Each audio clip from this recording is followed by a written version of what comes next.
Hello, it's Nikki. Today I want to talk about the purchasing pay gap. And this is not necessarily a political stance, although we do know that women are paid less than men, so we really do need to charge our worth, but that's another story for another time.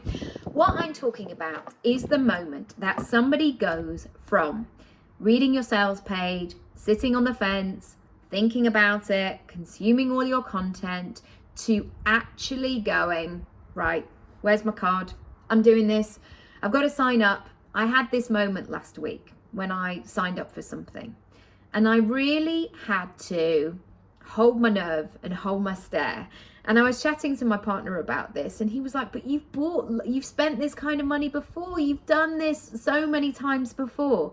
But there is always something scary about putting your money where your mouth is, because the easier option is just to wang on about it, is just to talk about something. And equally, there's always a point I know in myself where I'm like, oh my gosh, I've bored myself now. I've actually got to do this. I've actually got to press go, make the first payment, do the thing that I need to do. So I'm now going to go back to, I'm going to go back to you as a customer first and foremost. I want you to notice your own spending habits. This is not necessarily getting out your bank statements or anything like that, but I want you to notice how you buy and what emotional process you go through before you make that payment. And that emotion could be, how am I feeling? What's going to make me move into the payment situation? And also, what are you looking for as a consumer? Are you looking for loads of testimonials? Are you looking for results?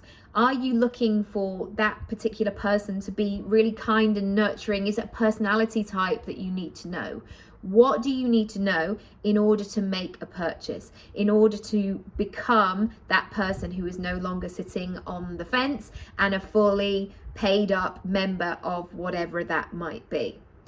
I also want you to flip it around and notice what's going to work for your clients, your customers. And I want you to recognize what comes into your email box. So I might have somebody, when they fill out a form on my website, where they'll go, I know that now is my time. Or there was something that you said in a podcast today that really resonated with me. And it really made me think about my whole life as a whole, or something to that degree.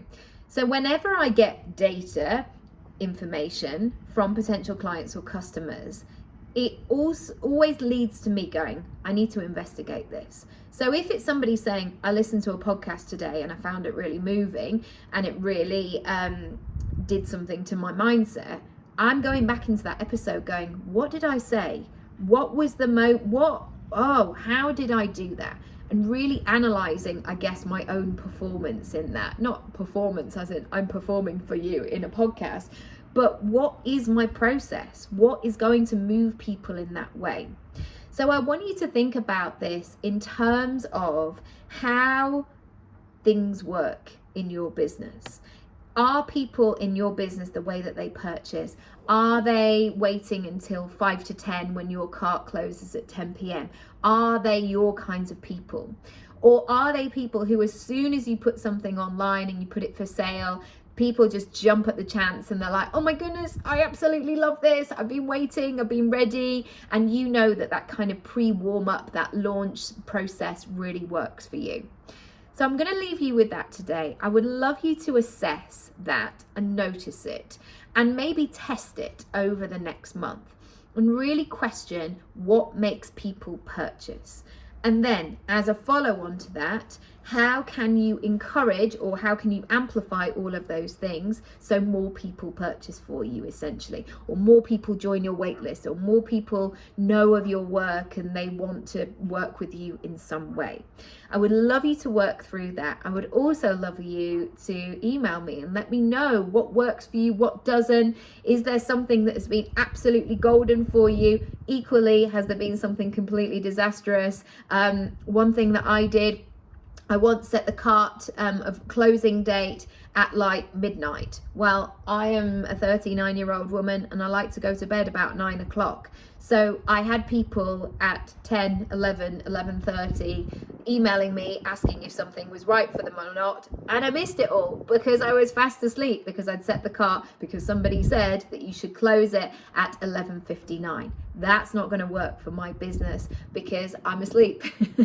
And it's certainly not going to help, especially if people are purchasing from elsewhere as well. I'm still going to be asleep, hopefully. I mean, that's the dream, obviously. So yeah, noticing those things as well and pulling together that data, it will really inform what you do next, bring that ease and flow.